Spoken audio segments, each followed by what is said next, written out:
लीला करी और वो लीला है क्षीर हरण की। जिस समय गोपियों ने भगवान के स्वरूप को निहारा, दर्शन किया, तो उनको प्राप्त करने के लिए भाव जागृत हो गया।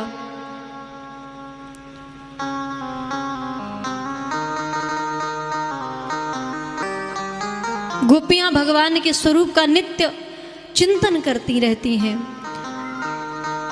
बरहा पीणम नटवर वपु कर्णयो कर्णिकारम बिभ्रदवासा कनक कपिशम बैजयंतीम चमालाम रंध्रान वेणुरधर्षुदया पूरयन गोप वृंद वृंदारण्यम शपद रमणम प्रावशित गीत कीर्ति। भगवान के उन गुणों का गीत गाती रहती है, स्मरण करती रहती हैं। भगवान का स्वरूप कैसा है, भगवान के नित्य उन चपल नेत्रों का, भगवान की चपल लीलाओं का स्मरण कर करके बड़ी प्रसन्न होती हैं।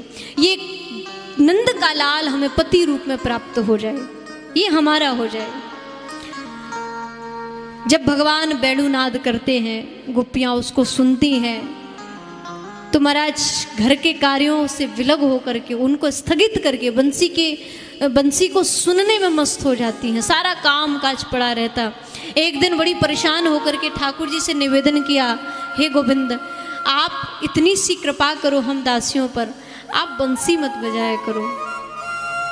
भगवान बोले, भाई बंसी बजाना मेरा काम है। जब मेरी गायें बहुत दूर निकल जाती हैं तो मैं उनको बंसी के द्वारा पुकारता हूँ, बुलाता हूँ। मत सुना करो, अपने कान बंद कर लिया करो। गोपियां बोली, कृष्ण क्या करूं, दोनों ही स्थिति हमारे लिए, हम दोनों को स्वीकार करना पड़ता है।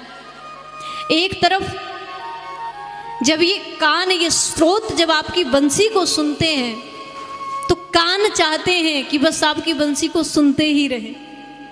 अगर हम कान बंद भी करें तब ये बंद रहना नहीं चाहते, ये चाहते नहीं कृष्ण की बंसी को सुनो। और एक तरफ ये मन कहता है कि नहीं, घर का सारा कामकाज पड़ा है और बंसी में मग्न हो जाते हैं तो महाराज सारा कामकाज पड़ा हमारा घर का रहता है। सासू माँ डांट लगाती हैं, इसलिए कन्हैया हम निवेदन करते हैं कि बंसी मत बजाया करो। एक गोपी बोली, ये तो ठीक है, लेकिन जरा इस बंसी से तो पूछो, ये कौन से ऐसे कर्म करके बैठी है जो कृष्ण से 24 घंटे के अपने साथ ही रखते हैं। जब देखो तब कृष्ण के साथ है। सोते हैं तो बंसी को साथ में सिरहाने रख करके सोते हैं। सुबह उठते हैं तो सबसे पहले बस बंसी का ही स्मरण आता है। जब देखो तब अधरों पर लेटी लेटी महाराज ये ठाकुर जी की नन्ही नन्ही उंगलियों से अपनी चरण सेवा करवाती रहती है। इस बंसी को जरा भी दया नहीं है, कितनी कठोर है ये। गोपियों ने प्रश्न किया, अरे बंसी, तूने ऐसा कौन सा कर्म किया है जो कृष्ण तुझे इतना प्रेम करते हैं? बंसी ने कहा, जानना चाहती हो? हाँ, अवश्य जानना चाहेंगे। क्यों इतना प्रेम कृष्ण तुझे करते, हमें क्यों प्रेम नहीं करते? बंसी ने कहा, जिसके जीवन में त्याग होता है, जिसके जीवन में तप होता है, जो कृष्ण के लिए अंदर से खाली हो जाता है, भगवान उसको स्वीकार कर लेता है। क्या करना पड़ेगा? तूने कौन सा तप किया? बोले, मैंने तप किया है, लेकिन अगर तुम करना चाहो तो तुम भी कर सकती हो, तुम्हें भी कृष्ण की प्राप्ति हो सकती है। क्या करना पड़ेगा? तो कहा कि सर्वप्रथम तो जब मैं अपने परिवार में थी, अपने समाज में जब मैं थी, तो उस समय मैंने सर्दी को सहा, मैंने गर्मी को सहा, मैंने बरसात को सहा, और तो ठीक है, फिर मुझे काट दिया गया, मेरे परिवार से अलग कर दिया गया, मेरे शरीर के कई अंग कर दिए गए, और फिर मुझे लेकर के अंदर से खोखला कर दिया, मेरे अंदर छेद कर दिए गए। बहुत मैंने कष्ट सहा है, और वो त्याग करने के बाद आज मैं कृष्ण के समक्ष हूँ, कृष्ण के पास हूँ। जीव को चाहिए कि परमात्मा का प्रेम यदि वो पाना चाहता है तो तुम्हारे अंदर जो विकार भरे पड़े हैं उनको खाली करो। काम, क्रोध, लोभ, मोह, ईर्ष्या और ये नाना प्रकार के जो आपके अंदर विकारों की सेना भर करके रखी है, उस सेना को जब तक निकालोगे नहीं, अपनी उस सेना को हृदय से भगाओगे नहीं, तब तक कृष्ण आने वाला नहीं है। एकदम खाली कर दो, खोखला कर दो अंदर से। कृष्ण प्रेम के अलावा कुछ और होना ही नहीं चाहिए, कृष्ण भक्ति के अलावा हृदय में कुछ होना ही नहीं चाहिए, तब जाके कृष्ण अपनाएगा। गोपियों ने तप करना प्रारंभ किया, और तप क्या किया तो कहा महाराज कृष्ण को पति रूप में पाने के लिए इन्होंने माँ कात्यायनी का व्रत करना प्रारंभ कर दिया। रोज प्रातः ब्रह्म मुहूर्त में उठती, कार्तिक मास में, कार्तिक के महीने में कात्यायनी मैया का व्रत अनुष्ठान इन्होंने किया, और रोज जाती, रोज जाकर ब्रह्म मुहूर्त में 4 बजे यमुना जी में जाकर वस्त्र उतार करके रख देती और यमुना जी के जल में जाकर के स्नान करती हैं, कृणा करती हैं, कात्यायनी मैया को प्रार्थना करती हैं। कात्यायनी महामाये महायोगिन्यधीश्वरी नंद गोप सुतम देवी पतिम मे कुरुते नमः। हे माँ, यदि पति रूप में हमें कोई प्राप्त हो तो वो केवल और केवल नंद का पुत्र श्री कृष्ण हमें पति रूप में मिले। सब आराधना करती, सब स्तुति करती।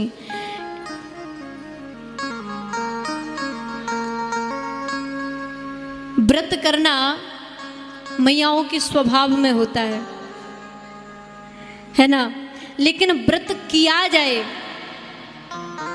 तो नारी व्रत के प्रभाव से कुछ भी कर सकती है। स्त्री यदि चाहे तो व्रत के प्रभाव से वो किसी भी देवता को अपने वश में कर ले। एक नारी क्या नहीं कर सकती।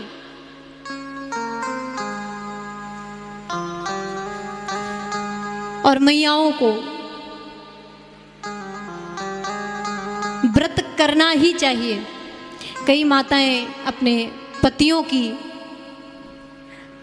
को अमर रखने के लिए, अमर अर्थात आयु बढ़ाने के लिए कई व्रत करती हैं ना। अभी जो 10 तारीख में अमावस्या का व्रत है, बट सावित्री व्रत है, 10 तारीख को पड़ रहा है। ये बट सावित्री व्रत इतना श्रेष्ठ व्रत है। इस व्रत को यदि कोई स्त्री सच्चे भाव से, सच्चे त्याग के साथ कर ले तो निश्चित ही उसकी पति की आयु लंबी होती है, बढ़ती है।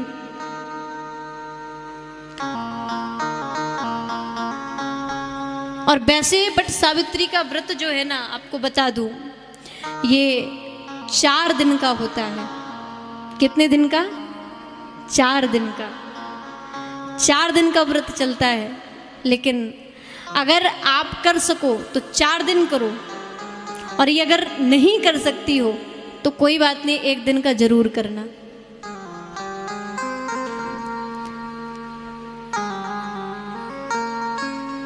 लेकिन ध्यान देना, कई जगह ऐसा भी देखा जाता है महाराज कि व्रत करने के बाद, मतलब खाने के बहाने कई मैयाएं व्रत करती हैं कि भाई वैसे तो कुछ खा नहीं पाते हैं बढ़िया बढ़िया बना के, तो व्रत के दिन कम से कम खाने को तो मिल जाता है ठीक ठाक, रबड़ी मिल जाए, हैं, बढ़िया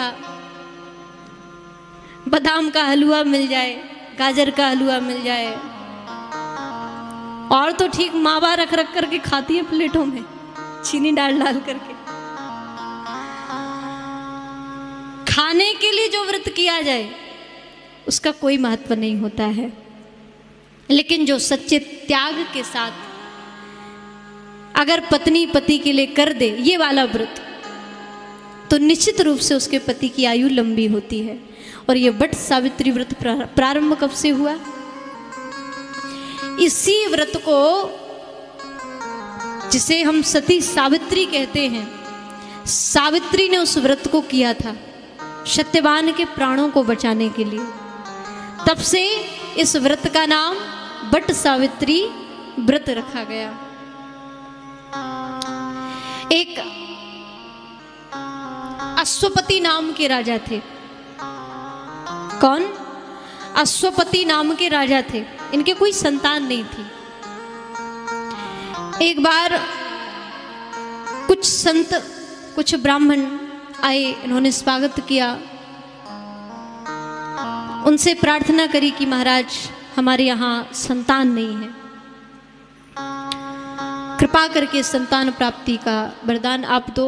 तो कुंडली आदि देखा गया तो ब्राह्मणों ने बताया कि आप राजन चिंता मत करो, आपके यहाँ एक कन्या का जन्म होगा, एक बेटी का जन्म होगा। लेकिन बेटी का जन्म होने के बाद आपका इसका विवाह हो जाएगा। लेकिन एक विडंबना है, विवाह होने के बाद इसका जो पति होगा वो केवल 1 वर्ष तक जिएगा, उसकी आयु केवल 1 वर्ष की रहेगी। वो इसको छोड़ करके फिर चला जाएगा, वो उसकी मृत्यु हो जाएगी, वो ज्यादा दिन इसके साथ जीवन व्यतीत नहीं कर पाएगा। पुत्री का जन्म हुआ। जन्म होने के बाद कन्या कुछ बड़ी हुई, विवाह योग्य हुई। अब राजा को ये बात भली भांति पता थी कि इसका जो पति बनेगा वो अपने 1 वर्ष तक जीवित रहेगा और प्राण त्याग देगा। राजा ने बहुत वरों को खोजा लेकिन कोई वर पुत्री के अनुसार मिला नहीं, योग्य नहीं मिला। तो बेटी को कहा कि एक काम कर, तू जाकर के बेटा अपने योग्य कोई वर खोज ले, जो तुझे प्रिय लगे तू आकर के मुझे बता देना। सावित्री कुछ सैनिकों के साथ पूरे राज्य में गई, कई राजाओं को देखा लेकिन आकर्षित ना हुई। सत्यवान जंगल में रहा करते थे, उनके पिता का राज कुछ शत्रुओं ने छीन लिया। पत्नी बच्चे को लेकर के जंगल में निवास किया करते थे। सत्यवान जंगल से लकड़ी लेकर के शहर से जब निकल रहे थे तो उस समय सावित्री ने सत्यवान को देखा, सिर पर लकड़ी का गट्ठा रखे हुए, कुल्हाड़ी लिए चले जा रहे थे। और जैसे ही सावित्री ने देखा तो मन ही मन उसको पति रूप में स्वीकार कर लिया, ये मेरा पति बनेगा। और वहां से उनसे कुछ कहा नहीं, गई और पिता को जाकर के राजमहल में पहुंची। देखा तो वहां नारद जी महाराज विराजमान है। पिता के पास जाकर पिता को प्रणाम किया, श्री नारद जी महाराज को प्रणाम किया। पिता ने कहा कि बेटा तू वर खोज के आ गई। तो सावित्री ने कहा कि हाँ पिताश्री, मैं वर खोज करके आ गई हूँ और उनका नाम है सत्यवान।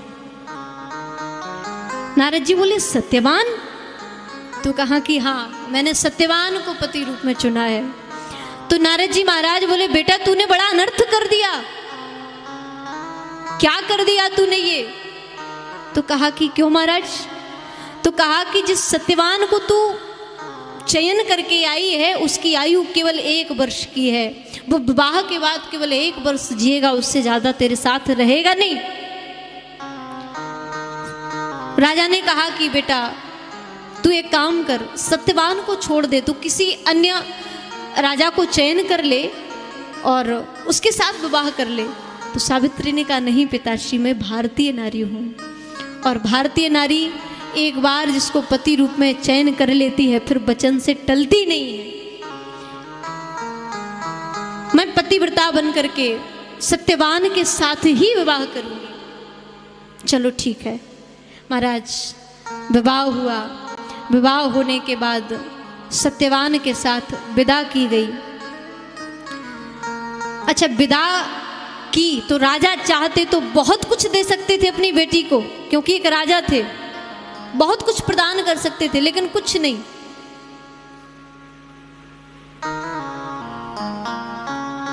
गई और जंगल में जाकर के वही सत्यवान के साथ लकड़ी काटने का काम करने लगी नित्य प्रति।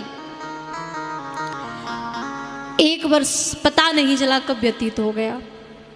और जब पता चला कि सत्यवान का अंतिम समय आ रहा है तो उसके 4 दिन पहले से ही सावित्री ने अन्न जल ग्रहण करना बंद कर दिया, छोड़ दिया, अटल व्रत प्रारंभ कर दिया। बटका रोज जाती, पूजा करती, पति के लिए कामना करती, उनकी आयु बढ़ाने के लिए कि प्रभु इनकी आयु को और बढ़ाएं, अपने आराध्य को मनाने लगी। और जिस दिन सत्यवान वहां से निकले और कहा कि देवी मैं लकड़ी लेने के लिए जा रहा हूँ, तो सावित्री ने कहा कि नाथ आज मैं भी आपके साथ चलूंगी। सत्यवान ने कहा नहीं देवी आप यहीं रहें, मैं लकड़ी लेकर के आता हूँ। सावित्री ने कहा नहीं प्रभु आज मैं आपके साथ जरूर चलूंगी, अभी तक मैंने आपसे हट नहीं की है लेकिन आज आपके साथ मैं जरूर जाऊंगी। बड़ा मना किया सत्यवान ने। तो भाई पति से भी कहीं ज्यादा बढ़कर सास ससुर होते हैं। हाँ, सावित्री गई, पति मना कर रहा था लेकिन सास ससुर के पास जाकर के अनुमति लेकर के आ गई, क्या मैं जाऊं पति के साथ?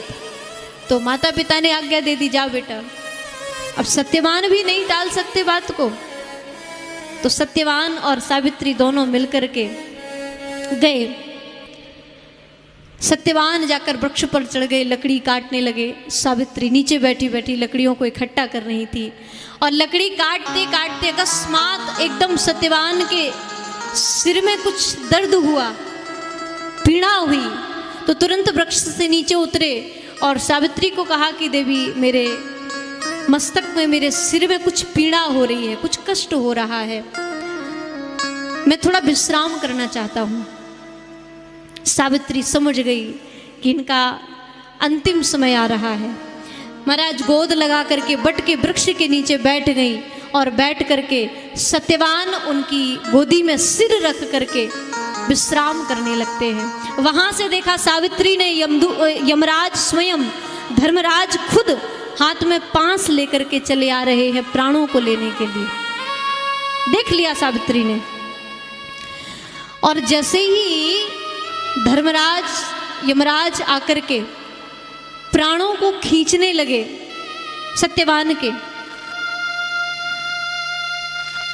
तो सावित्री ने कहा महाराज रुकिए, पहले तो मैं आपसे प्रश्न करना चाहती हूँ। मैंने सुना है कि जब आप किसी के प्राण लेते हैं तो आप स्वयं नहीं जाते हो, आप तो दूतों को भेजते हो, आप क्यों आए हो?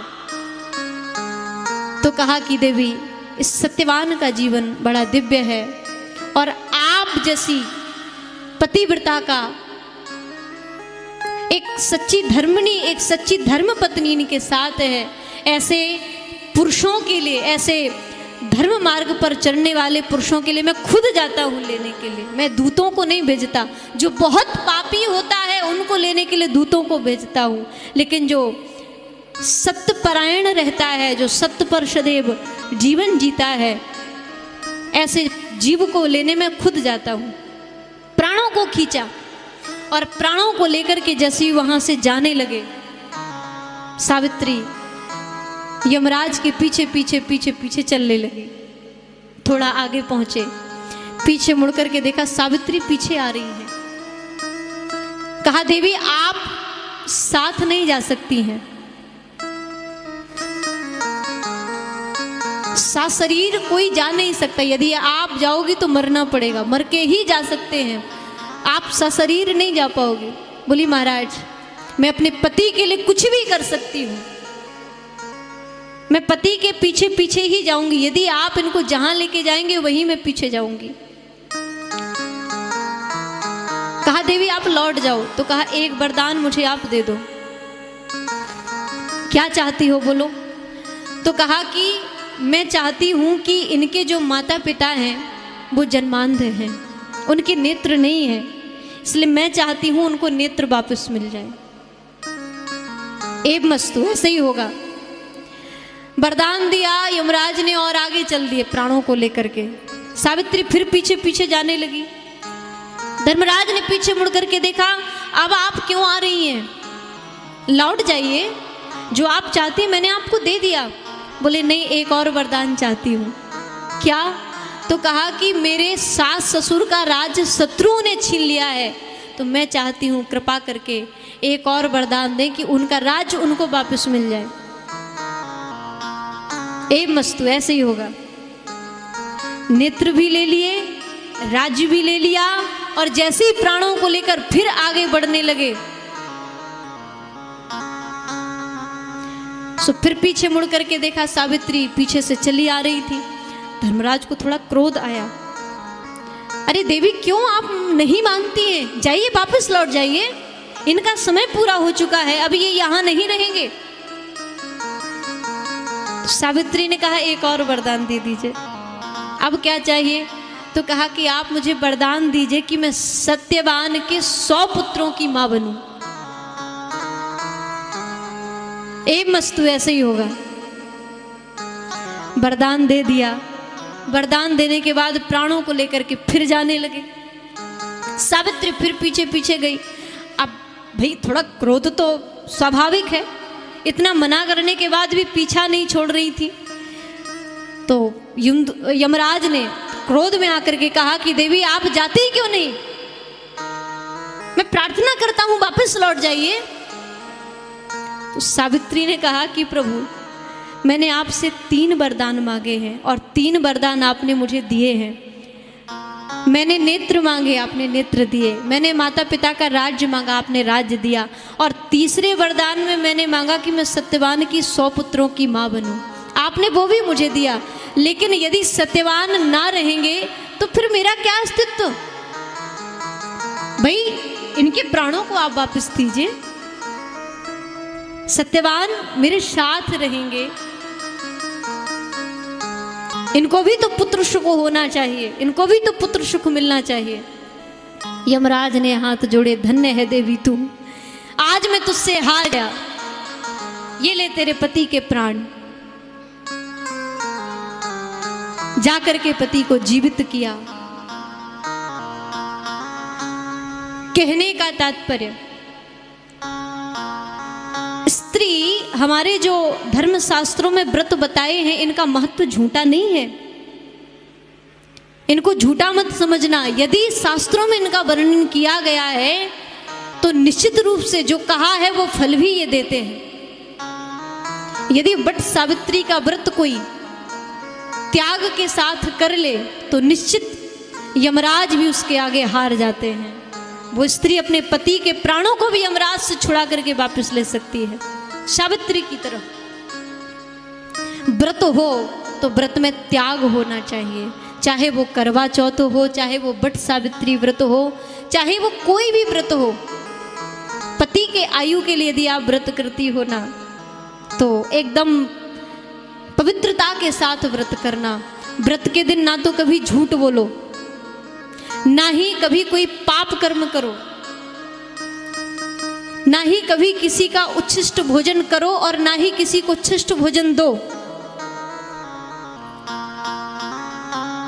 कोई गलत कार्य आपसे व्रत के दिन हो ना जाए, नियम पूर्वक आप उस व्रत का पालन करेंगे तब आपको उस व्रत का लाभ मिलेगा। मैयाएं बहुत व्रत करती हैं लेकिन फल ही नहीं मिलता। चकाचक महाराज खूब 3 बार फलाहार करती हैं और फिर कहती हैं व्रत का फल ही नहीं मिलता है, हम क्या करें बताओ। इतना व्रत करते, इतना उपवास करते हैं, सुबह खाएंगी, फिर दोपहर में खाएंगी, फिर वही शाम को खाएंगी। इससे अच्छा है कि भोजन ही कर लो, क्या जरूरत है व्रत करने की। अरे 6 दिन खाते हो, कम से कम 1 दिन तो भूखे रह करके देखो,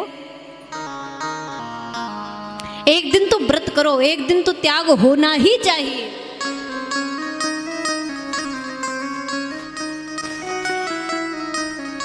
आज गोपियों ने व्रत किया ठाकुर जी को प्राप्त करने के लिए और उस व्रत के प्रभाव से भगवान बड़े प्रसन्न हो गए। लेकिन भगवान ने जब देखा कि ये नग्न अवस्था में खड़ी होकर के और यमुना जी में ब्रह्म मुहूर्त में जाकर स्नान करती हैं तो ये तो वरुण देव का अपमान हुआ, ये कोई व्रत हुआ क्या?